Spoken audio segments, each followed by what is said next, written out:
신용철의 동서문화로입니다. 오늘은 전 시간에 이어서 혁명을 꿈꾼 홍길동전의 개혁 사상을 한번 보겠습니다. 허균의 상징은 말할 필요도 없이 홍길동전입니다. 그러면 홍길동전이라는 소설이 어떻게 만들어졌는가, 그 과정을 한번 살펴봅니다. 홍길동전은 중국의 4대 기서 중에서 대단히 유명한 수호전을 모방해서 쓰여졌다고 그럽니다. 수호전은 잘 아시다시피 양산박에서 모인 48명의 영웅, 송강을 비롯한 48명의 영웅들이 모여서 의로운 활동을 전개하는 그런 내용입니다. 처음에는 홍길동전이 한자로 쓰여졌던 것 같은데 뒤에 한글로 쓰여졌다 하는 전문가의 평입니다. 그리고 세종대왕 때에 시작되는 거로 나와 있습니다. 그런데 연산군 때에 실제로 홍길동이라는 이름의 도적이 있었다고 합니다. 홍길동이라 하는 도적과 또 우리가 잘 아는 임꺽정전과 같은 의적, 이런 문제들을 연합해서 허균이 홍길동전을 쓴 건데, 그러면 전 시간에도 조금 말씀을 드렸지만은 여기서 중요한 것은 그 서자들 7명이 정부에 반항하다가 잡혀 죽는 칠서의 난을 전후해서 썼다, 이렇게 추정을 합니다. 그러니까 그 정부에 반항한 칠서의 난을 위한 교과서라는 생각도 있고, 난이 끝나고 난 뒤에 실패한 것을 아쉽게 생각해서 썼다 하는 그런 이야기도 있습니다. 어쨌든 이것은 임진왜란 이후 동아시아, 특히 우리가 조선 사회에 있어서 대개혁을 추구하는 그런 사상적인 문학적인 운동이라고 할 수가 있습니다. 그러면 홍길동전의 내용은 대체 어떤가? 우리가 잘 알지만은 한번 집약을 해본다면 말할 필요도 없이 홍길동은 서자로서 아버지를 아버지라고 부르지 못하고 형을 형이라고 부르지 못한 그런 데서는 서얼차대, 서자에 대한 차별을 강력히 규탄하는 그런 내용입니다. 그래서 의적 생활을 하게 되는 거죠. 의로운 도적, 의적, 해인사를 작탈하고 또 한경도 가명을 습격하고 오는 일을 다니면서 그의 부패한 관리들을 응징하는 그런 내용입니다. 그리고 나중에는 임금한테 잡혀가서 거기서 재판도 받게 되고, 그리고 병조판서가 됩니다. 그러나 거기에 만족하지 않고 결국 홍길동은 사회를 버리고 저 바닷속에 그 섬나라로 가서 이상적인 국가, 율도 국가를 만든다는 얘기죠. 거기 가서 만드는 국가라고 하는 것은 역시 유교 국가가 아닐 수는 없고, 봉건적인 유교 국가, 여긴 태를 같지만은 거기에는 그런 관리의 부패도 없고 또 차별도 없는 그런 사회죠. 길에 금품이 떨어져도 주워가지 않고 서로가 서로를 해치지 않는다. 사실 이것은 영국의 토머스 모어가 유토피아를 쓴 내용과도 같습니다. 유토피아에서도 금이라는 게 필요 없기 때문에 화장실을 금으로 만들었다든지 하는 얘기가 나오니까 우리가 동서에 있어서 하나의 새로운 시대를 추구하는 점에 있어서는 역시 마찬가지다 생각을 합니다. 그리고 홍길동전뿐만 아니라 허균은 여러 가지 저서를 많이 남깁니다. 그런 저서 중에서 그 사회 문제를 심각하게 도전하고 비판한 것이 고민론이라는 그의 글이 있습니다. 백성들을 살피고 보호해야 하는 그런 뜻이죠. 천하에 제일 두려운 자는 백성뿐이다. 그런데 백성을 함부로 다루는 그 관리들을 규탄하는 그런 내용입니다. 그리고 특히 그 백성들에게 세금을 몇 종으로 부과해서 못 살게 하는 그 탕관오리들을 비판하면서 이런 경우에는 궁예나 견훤 같은 사람들이 나와서 그런 경우에 증보를 하기도 한다 하는 얘기를 하고 있습니다. 유재론이라는 게 있습니다. 유재론은 그 사람의 재능을 얘기하는 거거든요. 이 세상에는 재능 있는 사람이 많이 있는데 과거 시험이라는 걸 가지고 글 쓰는 것만 가지고 사람을 뽑기 때문에 이걸 다 망쳤다는 겁니다. 그러니까 유능한 사람들이 뽑혀서 일을 할 수 있는 기회가 안 됐단 말이에요.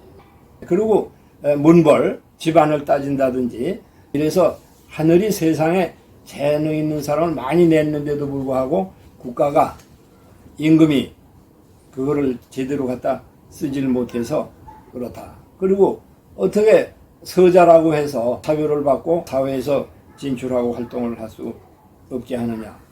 그러면 칠서의 난이라는 게 뭐냐. 서월 철폐, 서자의 차별을 철폐하자고 아마 상당히 여러 차례 국가에다가 소원을 낸 것 같습니다.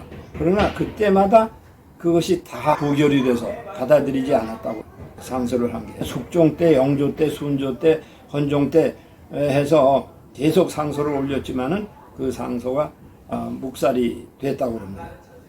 이 당시 춘천의 소양강가에 서얼들이, 그 서자들이 모여서 무륜당, 윤리가 없는 집이다, 그런 당을 만들고 실을 짓고 술을 마시면서 강변치루, 강변의 일곱 친구라고 하면서 모였는데, 시무경, 서양갑, 박응서 등등 일곱 서자입니다. 이 사람들은 모여서 문학과 예술을 얘기하고 모술도 연마하고 그랬는데, 1613년에 박응서가 문경 조령에서 도둑질을 하고 사람을 죽인 것이 발각이 돼서 결국 처벌을 받게 되는 사건입니다. 그런데 잡혀 들어가니까 이것을 정치적으로 이용하려고 그러는 이청 같은 사람들이 그거를 그 당시에 문제가 됐던 바로 영창대군을 죽이고 또 그 인목대비를 폐비하는 그런 문제에 연결시키면서 일곱 그 서자들이 전부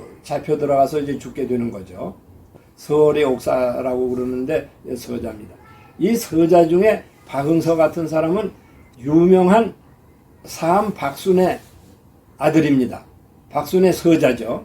영의정의 아들이었지만은 사회활동을 할 수가 없어서 그런 서자 무리에 관대돼서 결국 처형을 받게 되고 그러는 것이 그 사회가 얼마나 불안정하고 불공평했느냐 하는 점을 알 수 있습니다. 여기서 허균은 이 사람들과 긴밀한 관계가 있었기 때문에 이미 즉시 처형을 받을 수도 있었는데 용케 벗어났지만은 결국 2년 후에 있어서 화를 당하게 됩니다. 끝으로 허균과 조선의 이타고라는 것을 생각해 봅니다. 허균의 큰 동서 이수광이 중국에서 처음으로 천주시리와 고려 만국지도 같은 마테오르치가 들어온 서양 문물을 들여와서 지봉유설이라는 책을 쓰거든요.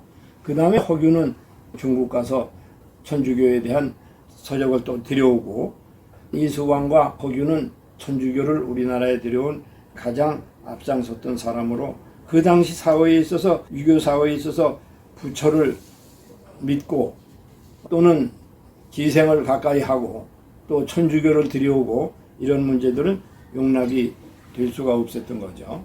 허균이 중국의 사신으로 갔다가 들여온 것을 기록한 을병조청록이라는 책 중에 이시의 분서를 읽고라는 글이 있습니다. 이것은 이타고의 분서를 읽고라는 뜻입니다.